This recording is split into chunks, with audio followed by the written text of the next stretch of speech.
welcome back to yet another episode of the Female Empowered Podcast. I'm your host, Krista Gurka. I'm very excited to be back doing live episodes, and we have a lot of great stuff coming down the pipeline for you now at the end of August and beginning of September, and as we head into the final quarter of the year.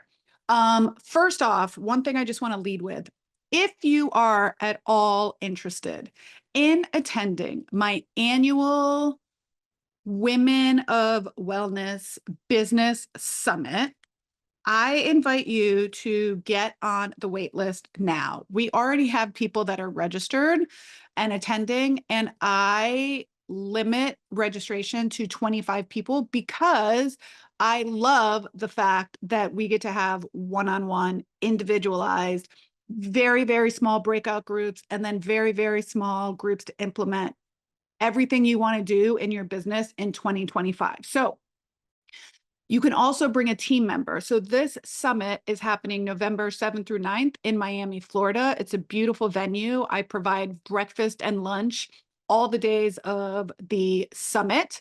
We have great expert speakers. I'm still finalizing the lineup, but if you're at all interested, you can come. If you own a Pilates studio, a yoga studio, cash-based private pay physical therapy, massage therapy, anything health and wellness, and you're a female business owner, you can also bring your studio manager, your right-hand person, a director with you. Go to www.kristagurka.com/CEO Summit 2024 waitlist.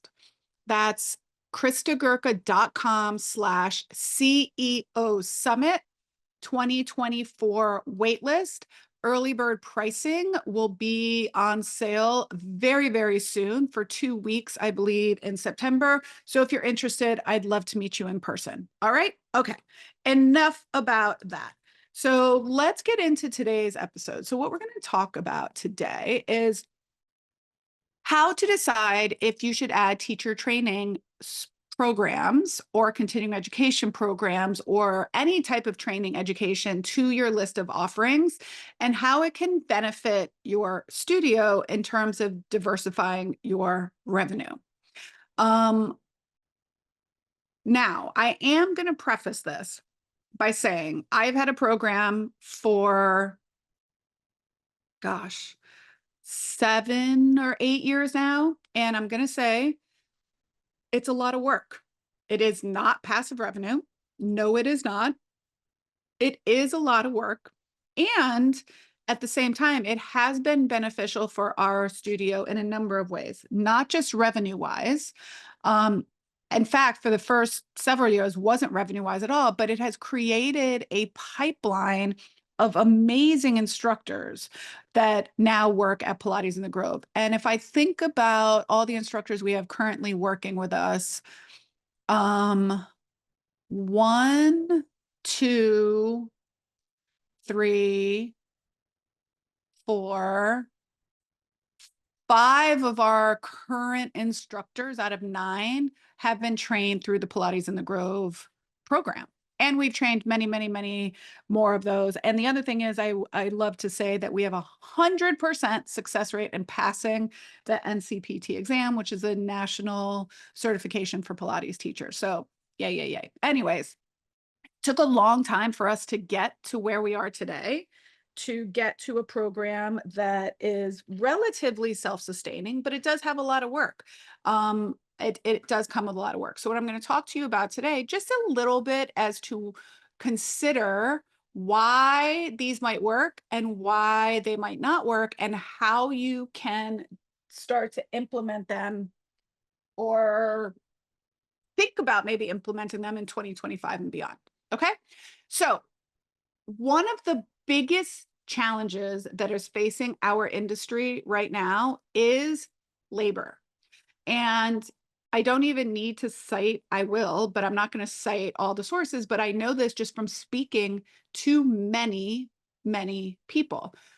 In my mastermind alone, that I've spoken about this before, I'm in a mastermind with high level boutique fitness business owners, people that are doing, 7, 8, even 9 figure revenue, annual revenue, and everyone says the same thing. Labor and people management are their number one biggest challenges right now, and even more post-pandemic. So we're seeing high turnover rates, and the competition for skilled instructors have made it very, very difficult for studio owners to find, not only find, but retain top instructors, top team, top talent, top, all of that. Ursa and Athletic News. If you don't follow Athletic News, it's a distribution site. You should definitely check it out. They provide a lot of great info. They send out weekly emails with lots of stuff. So anyways, they report that the fitness industry is still recovering from pandemic, mostly with struggling to rebuild their workforce. That has been the number one challenge of boutique fitness studios coming out of the pandemic. Then Mariana Tech, which is a scheduling platform, POS platform, CRM, all-in-one platform, Mariana Tech, has also reported that consumers, especially coming out of the pandemic, are not just looking for a place to work out. They expect high quality, personalized instructions. And that's really what sets our industry in boutique fitness and wellness apart from traditional gyms.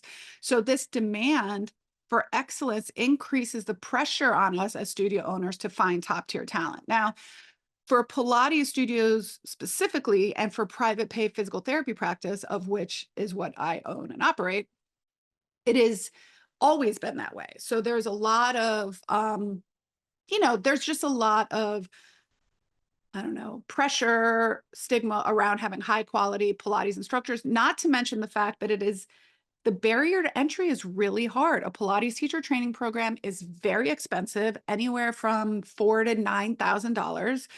And it takes a long time. Okay. So sometimes if people are looking to add a modality to their tool belt, it's easier to go get a 200-hour yoga training. And I'm not going to go into that very much because that's a whole other podcast and I have a whole other soapbox on that. What I'm going to focus on today is how you can make teacher training work for you. So if you want to know the reason why it might be important to have continuing education or a teacher training program of any sort, and I'm talking about Pilates, yoga, bar, kettlebell, personal training, pelvic health mentorships, how you can foster education in any of those realms. We offer continuing education as part of our teacher training program at Pilates in the Grove. What we really, really want to do is address the need for high quality talent in our businesses, which is ultimately going to make our businesses thrive, which is ultimately going to help us personally and professionally in our own lives as business owners. Okay. So it's really why I talk about it. It's not necessarily for the revenue. I'm going to just be clear about that. It is a great revenue. It is a good revenue generator. And I'll talk to you a little bit about revenue at the end. However, the more important thing is to really invest in instructor development at the onset and create programs that will spit out high quality instructors already that can start with you right from the gate. Okay. So the benefits of running our own program, there's lots of programs out there. There's lots and lots and lots of programs out there. The benefits of running your own, you have control over the quality. Okay. We can, by running our own program, we can develop the curriculum. Okay. Now, if you have a certification exam, not you, but if your industry has a certification exam, you have to meet those requirements. So in Pilates, for example, we do meet the requirements for anyone who graduates from our training program to sit for the national certification exam. Okay. It's not necessary. It's not a legal requirement. But one of the things that I tell people that go through our program, if you move to California, they're not necessarily going to know the Pilates in the Grove certification. But if you said, I did sit and pass the NCPT exam and I'm a nationally certified Pilates teacher, they'll know that our program meets all the guidelines and curriculum and criteria to sit for that exam. Okay. So you can control the quality of how the instructors, how the participants are being trained, and make sure that that meets your studios, your clinics expectations. So if you want them to learn how to teach and cue a certain way, you can devise that in the curriculum. You can have them have the expectation that in order to pass out of the program, they have to meet certain criteria, teach X amount of classes, be in the studio to observe X amount of classes, work with one of your master instructors, right? So they're doing basically this really long onboarding process so that when they're ready to come and teach, or when they're done, you can say, oh, this is a great person. I'd love to offer them a job. It also builds community. Okay. Teacher training builds a sense of community and loyalty among your students where they've gotten to know you really, really well. You've gotten to know them. And if it works out that you think they're going to be good for, they think you're going to be good for them as employers, and you think they're going to be good for you, it becomes like a match made in heaven. They already know the process, they already know the procedures, and they're good to go right out of the gate. Now, let's talk about the revenue potential for your studio. On average, teacher training programs run anywhere from $4,000 to $9,000. Like I said, the $9,000 ones are usually the 900-hour ones, but the 450, which is a full comprehensive program, 450 to 500 hours, anywhere from $4,000 to $6,000, 6,500. Okay. The Pilates in the Grove program is 6,600 paid in full. Our program has a fully built out digital platform. So every single exercise that's in our curriculum has been videotaped and lives online in a resource library so that people that come to our program get to watch it over and over again. They get to listen to cues over and over again. They get to see modifications and progressions. And so that took a significant period of time to build that out. So that's why we recently increased our price for that. So if you think about it, if you charge, let's call it in the middle, let's call it $5,000 for a program, okay? And you get 4 people to sign up, that's $20,000. Now, I want to subtract what it costs you to provide that program. Now, it's the time you spend on developing the curriculum, whether you do photo shoots or videos of the exercises, that takes time to create. It's how are you going to pay who's teaching it? So if it's you teaching it as the studio owner, which is what I did for the first couple of years I ran it, and I would encourage you to do it if you have this capability so you can learn how to work out the kinks. Okay. Maybe you technically don't pay yourself for teaching it at the beginning. So usually the first year, with what you have to put in for marketing, how to set up the platforms, how to design the curriculum, the time you put in, maybe you break even, which is not bad. Okay. Now you have the curriculum. Now you have the manuals already printed out. Now maybe you already have your video library if you're doing videos. Now maybe the next year you don't have as much operating costs. Maybe you have what you're going to pay out an instructor to do it. And maybe you're going to pay out, whether you print manuals, we don't print them anymore, or the money you pay into marketing. Okay, so let's now say you keep the price the same, $5,000. You sell 4, that's $20,000. All right, maybe you spend $2,000 on ads. So now your profit is $18,000. All right, maybe you're paying another instructor to teach with you, and maybe you're paying them $500 to $700 a student, right? So maybe you're paying them $2,000 or you're paying them $2,800. So let's say $2,500. So now you're profiting. What is that? I'm not very good in math, like maybe $16,000 or $15,000. So that's profit, right? And then maybe if you run it twice a year, depending on how you want to design the program, that could be an extra $15,000 to $30,000 in profit. I will tell you, it takes a while to get your marketing and your messaging right. And I say 4 people because it's hard to get 4 people. If you don't have a lot of marketing dollars in your small program, it's could take a year or 2 years if you don't have a pipeline of people ready to come in. Right? So you do have long-term revenue, but there's also long-term financial benefits. And if you want to put someone through the program, now you're training your own people and you have a very extended onboarding process, which is really phenomenal. All right. So how do you design a successful teacher training program? Number one, just like you would design any business, you have to know what your why is. Why are you designing this program? Is it so that you can internally train team members? Is it so you can generate revenue? Is it so that you can have a diversifying revenue stream? Is it all of the above? But definitely understand why you're doing it because it will affect your decisions. So once you decide that, then you want to design the curriculum. It is really important to design a well thought out curriculum focused on competencies, not just information. So what do I mean by that? A teacher training program is a training on how to teach. Okay. I am a firm believer that the competencies we should be looking at when we're doing a training are not can this person perform the best teaser? It's can they teach the teaser? So the competencies and what that means is how are you grading them is how well they can teach, not necessarily how well they can perform.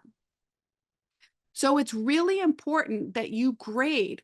How are you grading them? How are you preparing them to be a teacher? You're not just teaching them the exercises, certainly in Pilates and in yoga and even how to use a kettlebell, but you're teaching them how to teach it to other people. That means how to cue properly. What should be your tone and intonation, where to stand, how to build rapport with people, how to own a room. Teaching in front of a group is very different than teaching a private. So it's important that you design the curriculum accordingly.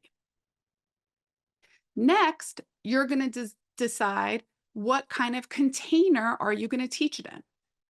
Are you going to teach it live, in person? Are you going to teach it live virtually? Is it going to be pre-recorded video content? Is it going to be a combination of all of the above? Now, some people right away are saying, oh my God, you can't have a virtual yoga or teacher training program. Why not? Why not? As long as you're looking at them and they have a reformer that they're working on and you can give them feedback, yes. There's no substitute for hands-on, but I, as a teacher, as an instructor, have gotten really, really good at teaching virtually. Now, if you as an instructor are not skilled in that, then maybe that should not be the container in which you teach, in which you deliver the information. So it's just important. What are the pros and cons of each format? And how are you best going to be able to serve the participants? Okay. So now you've decided whether or not you want to run a program. You've figured out your why in wanting to run the program. Then you've started to design a successful program. All right. Now, the next thing you have to do is start to market your program. Designing it, I'm going to tell you, designing it is the easy part. Marketing and delivering it is the hard part. It's very time consuming. Okay. So it's really important that you understand who is this program for? What are the kind of people you're trying to attract? And how many people can you teach responsibly? So how are you going to market this program? Are you going to market the program to previous or people that are already movement professionals that want to add another modality to their resume? Are you going to promote it to clients that want to deepen their own personal practice?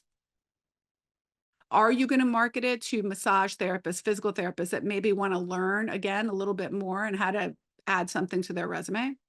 There's no right answer, but you want to understand what your unique selling propositions are, what makes your program different than my program, than Stott or Balance Body or Polestar or Fletcher or Bazzi or any of these Peak, any of these programs that are out there. What makes yours different?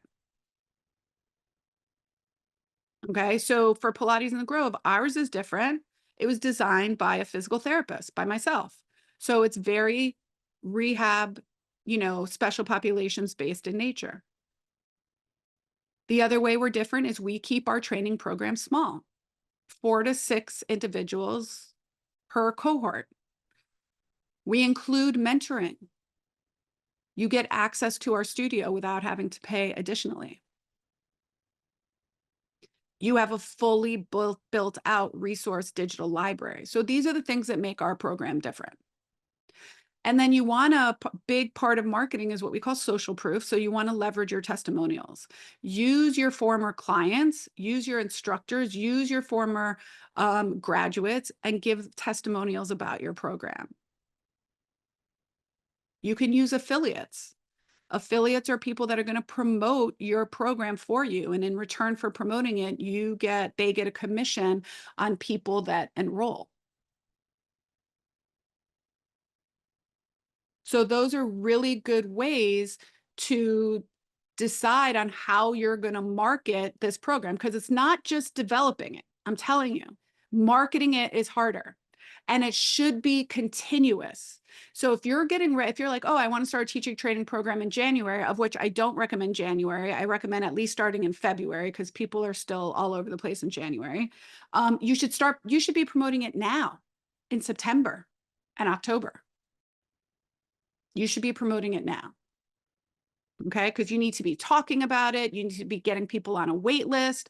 You need to be interviewing people. Are they appropriate for the program? Right. And then you need to get people to leave a deposit and pay ahead of time. If you want to check out our website, the Pilates in the Grove website, if you go to pilatesinthegrove.com and look under services, you'll see our teacher training programs there. You can see how we message it. Our application is on there. You can take a look. Go take a look. It's up there for the public. Okay. We also offer licensing. So if you're like, I don't want to start a whole program, I don't have time to do all that stuff, we offer a licensing contract. So you can license our program, take our assets for a fee, and you can teach it. So if anyone's interested in that, reach out to me, Krista@pilatesinthegrove.com. We have a few licensing bodies right now. We have one in Georgia. We have one in New Jersey. We have another one somewhere. I'm trying to think. We used to have one in Tampa. Okay.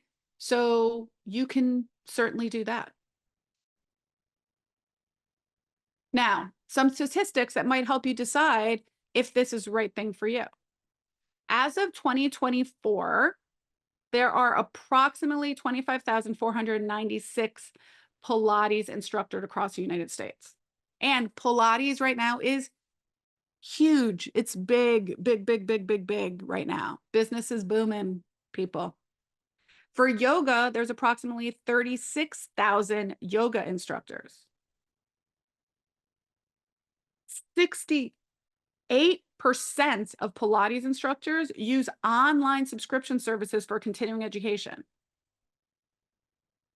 So besides having a teacher training program, maybe you could have a continuing education. 68% of people in boutique fitness and wellness use online education for continuing education. We are about to have an educational series in October. We're going to be offering live streaming virtual. Maybe you can decide if you want to develop, if you teach a course live and you record it and then you have it on demand that people can pay for. If you're a pelvic health practitioner, Maybe it's how to, or if you're, yeah, if you're a public health practitioner, a great thing would be, how can you determine from an orthopedic assessment if this person should be referred out to public health, pelvic health, right? Now that doesn't just reach pelvic health practitioners, that reaches other ortho spine people that are like, what are the signs that this person might need some pelvic health and I should refer them out? What if you're a Pilates instructor and you want to teach something creative choreography on the reformer? How you get creative with your reformer exercises. People are interested in that. Cueing. How can you cue effectively? People are interested in that. A chair workshop. Okay. Once you create the content, then it's just a matter of continuing to promote it. Keeping any video training really should be kept at a lower price point, especially if it's pre-recorded. But if you think about it, if you teach a live, let's say you teach a live chair workshop for Pilates and you charge $97 and it's a 2-hour workshop, you can then you can record it. You can put that on an on-demand library where people could buy it for $49. And let's say over the next couple years, like maybe 20 people buy it. You know, you got to keep promoting it. You got to keep showing people using the link. That's $1,000. Okay, so in addition to all the money you generated with the live workshop at $97, you can use that and it's another $1,000. And these are also great things to use for Black Friday. You could be like, oh, 25% off our entire on-demand resource library for continuing education. Get other business to business, other practitioners, other instructors to buy it. Okay, and then that's no skin off your back. It's just, that's a great Black Friday or Cyber Monday deal, or anytime you want to run a flash sale. Okay, so these are the ways that really you can start to incorporate additional revenue streams in terms of teacher training, in terms of continuing education, and just like educating in general, whether it's B2C, like consumers, or B2B, other practitioners, other professionals. So, like I said, if you're interested in checking out the Pilates in the Grove teacher training, it's actually at, if you go to Pilates in the Grove and then just go under services, you do comprehensive teacher training. But if you can also just go to pilatesinthegrove.com/Pilates-teacher-training. That's a lot, but you can also just go to Pilates in the Grove and under services. You can check out the comprehensive teacher training program. All right. And if you have any questions, like DM me on Instagram. You can DM me at Pilates in the Grove, or even better, DM me at Krista Gurka. And I'm happy to answer any questions you may have about maybe embarking on this journey or licensing the program from us or being part of our teacher training program from a live streaming digital perspective as well. All right, people, I hope you enjoyed this episode. I'll be back next week. I think next week's episode, we're talking a little bit about marketing and sales. So until then, my friends, bye for now.